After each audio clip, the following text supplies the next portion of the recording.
Viper used to once be dominant in Valorant. She actually had the highest pick rate in Valorant's entire history, even when compared to every other agent. So, fast forward to today, what exactly has happened to Viper? There's no way! Things up. Push in. No! She's got HP. Certainly impossible. Trying to beat the slow. Great forward. How does he do it? I mean it when I say I believe Viper's story is important, because it might just carve out the future of Valorant and how Riot balances the game. From the most powerful to this. Literally to this.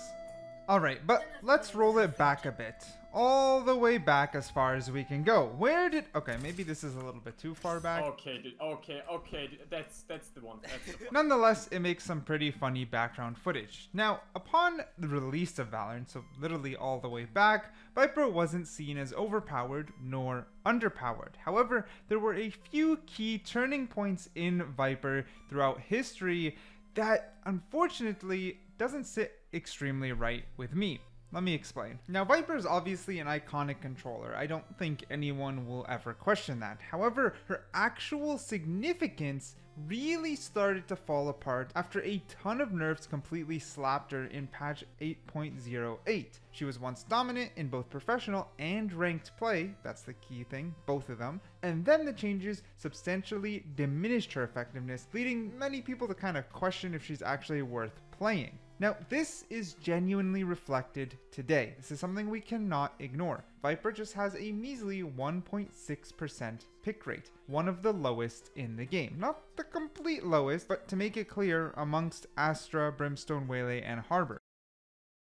She is in the bottom 5. So let's start in the first chapter, from underpowered to overpowered. Initially, Viper struggled to actually find her footing in Valorant. She was a character, but like I said at the start, she wasn't overly strong. However, in patch 1.04 in July of 2020, Viper's pit received a significant enhancement, allowing her to stay outside the ultimate for up to 12 seconds without it collapsing. Before this, it was actually only a measly 5 seconds. Additionally, her decay effects were intensified and fuel consumption was optimized, enabling the use of both Poison Cloud and Toxic Screen without additional fuel costs. This alone made her a lot more viable only 1 month after Valorant's official release, meaning in the beta phase, they did see her underperform. Okay, this did bump her up, but she wasn't overpowered or anything. It's not like Viper was very prominent at the start of Valorant. However, in patch 2.06, March of 2021, her Toxin passive was adjusted to inflict an immediate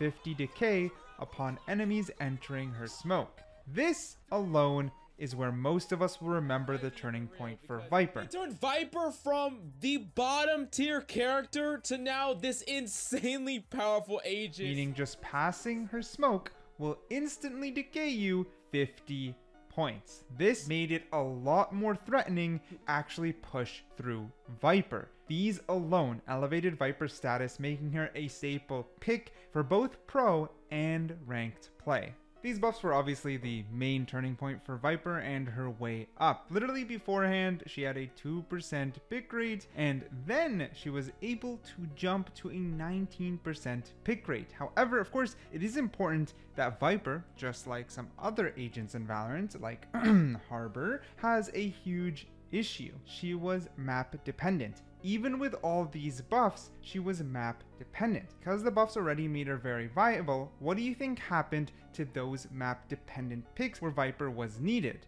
Well, she skyrocketed. She had a 50% pick rate on Icebox, a 30% pick rate on Bind, a 30% pick rate on Split. These map dependencies basically acted as an amplifier. Particularly by patch 3.10 in December of 2021, Viper's pick rate stabilized at 28.4%. It's clear to say Viper was thriving. Viper was in a really good spot, and she enjoyed the limelight for a long time. However, with that being said, if we were to divide into two roads here, the truth is that map amplification is the end of Viper. Because what happened is, while you and I, we won't abuse Viper in the way that we can't abuse her as a team in solo play while playing ranked, making sure she's strong but not overpowered. She was teetering that line. but you give Viper to the professionals, people who can 100% insta-pick her on certain maps and abuse very certain metas, and she became literally all we saw. And that's when the fall began. Patch 8.08. But before we continue on the inevitable fall of Viper, a quick word from today's sponsor. This video is sponsored by Walking Pad, one of the easiest ways to stay active while we work or play Valorant. We know the meme, go touch grass, and a lot of times it goes a little bit beyond that. Sometimes we don't have time to, but getting your steps in and walking seriously is a crucial part of health. After a quick unboxing, this foldable walking pad is low-key a lifesaver, and I'm going to explain why I really love this sponsor genuinely in a bit. Once you unpackage it and unfold it, it comes with a little bit of a controller. You can turn it on and begin to walk. You can increase the speed, lower the speed. There's a ton of info like distance, steps, calories burned, etc. Even my dog can use it. That's how simple it is. If he can use it, there's no excuse for any of us not to use it. And honestly, it's always a huge props and a huge salute to be able to stay active. Now we've got a little bit of some story time. Now, what I was sent was the A1 Pro, the one I'm showing you on the right hand side. On the left hand side is the Z1. I actually purchased this with my own money because I didn't expect Walking Pad to actually collaborate with a Valorant YouTuber, but they like the idea of having at-home workers and gamers become more active. So I actually have both pads. The one sent to me is the one that's a little bit more expensive, but I also get to check out the Z1, which is a more affordable option. Now the one that's more expensive has sensors, so you can see here as I slowly slipped, it automatically stopped on its own. Both, however, can go extremely fast, up to 6 kilometers per hour, which is basically a light jog. They both fold, they're both fantastic, which allows me to test unbiasedly different products for them, since one I purchased with my own money. Now, I usually leave it under my standing desk. This is how I personally love to use it. I continuously walk while working, and I'm not gonna lie, I'm getting 5,000 to 15,000 steps in thanks to this machine, since I can just fold it and put it away. And just to be as truthful as possible, I edited this entire ad while walking. I'm not lying. That's how much I actually stand by this sponsor. So if you want to check them out, use the link down below. Patch 8.08 kind of wiped the floor with Viper, and that's just being nice about it. Snakebite C, charges reduced from 2 to 1. Price increased from 200 to 300, and the duration increased from 5.5 to 6.5. This change was obviously targeted at her post-plant denial capabilities, meaning all those 100 hours of lineups, while not quote-unquote useless, pretty much became useless. Poison Cloud, her Q, now can only be picked up during the buy phase. This is insane for her. This limits her flexibility to reposition a lot and hit her like a truck. It also just made her a lot less fun to play as an agent. In a world with Clove and Omen who can throw out smokes instantly to cover themselves and make cheeky plays, Viper was slapped in the face with this one. Toxic Screen, her E, and Poison Cloud, Q, maximum uptime reduced to 12 seconds, and the minimum fuel required to actually activate them was increased to 30 seconds, while the cooldown for activating smokes was also reduced to 5 seconds. Despite that, the overall uptime and flexibility were extremely diminished. And then the immediate feedback. Significant concern, many people felt that her left her less effective, and these are just a few words. And professionals, especially at the time, voiced frustrations because these actually happened before major tournaments, which hampered a lot of their strategies. Because again, I would say that the biggest issue is that Viper dominated pro scene so badly that it actually got boring to watch. So Riot had to play their hand, and patch 8.08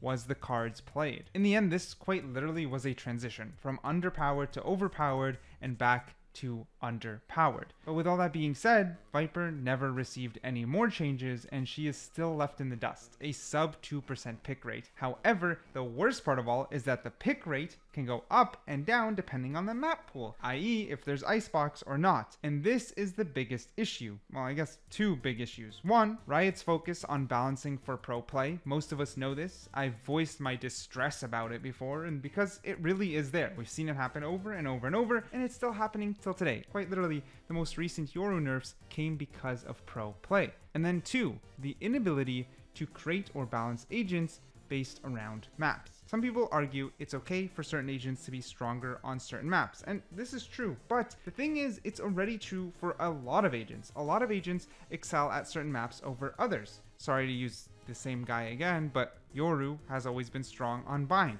However, it doesn't invalidate him on other maps. People like Harbor and Viper, the topic of today's video, we'll stay on that one, actually become invalidated with these nerfs on basically all maps that aren't Icebox or Breeze or of course Split. And in a game where there's also rotating map pools, it's weird because any agent where Riot has, in my opinion, failed to have them valid across the board and then gets nerfed to the ground like Viper or never gets buffed like Harbor means they're sort of tied to the map rotation. Their pick rate will fluctuate based off of a map rotation. For example, Fracture was at one point out of the map pool for like over a year. That is kind of crazy. This is definitely some poor design. But what could Riot genuinely do? Yes, it's true they could technically just buff Viper and that would make her more viable, but the problem would remain. She would be amplified by the maps that she's needed on or excels at. Now, to be fair, right now she's really nerfed. Like, they could give her at least a little bit of buffs, which is another problem with Riot. They go from nothing to over nerfing and then looking away. They've done this with so many agents, it's kind of crazy. However, with that being said, I would argue that this will come with a fundamental change to Valorant, leaving Sentinels as Sentinels, duelists as duelists, and controllers as controllers. A lot of you will disagree, but Valorant also has an ability issue right now. A lot of times, abilities are overcrowded. To be honest, it could help a lot by simplifying the game a little bit. There's a lot of overlap. When you have people like Clove and Omen who hybrid controller duelists, you know, they can play aggressive, it can harm certain characters. And this is sort of the nature of overlapping agents in general. I understand it could hamper creativity, and that's also a very valid point. I certainly don't have the solution to everything or anything for that matter. But still, I mean, at a logical perspective, you gotta at least admit if someone like Viper is extremely map dependent, maybe it's time to rework the character to be less map dependent. It doesn't mean don't keep her wall, but maybe there's some other things they can do. Like, for one instance, at least allow her to reposition the smoke again. This alone is what makes her more valid across different maps. Then maybe it's time to rework the wall, etc. But that's just my opinion, because I don't love seeing agents either broken or completely useless. I don't love seeing agents super tied to maps and then we don't see them at all, because just as much as having too much Viper made the pro scene boring and maybe even ranked play boring, it's also boring when we don't see that agent whatsoever as well. But that's just my opinion. 80% of this was just the story of the rise and fall of Viper, 20% bonus on maybe the future of Viper. But let me know what you think down below.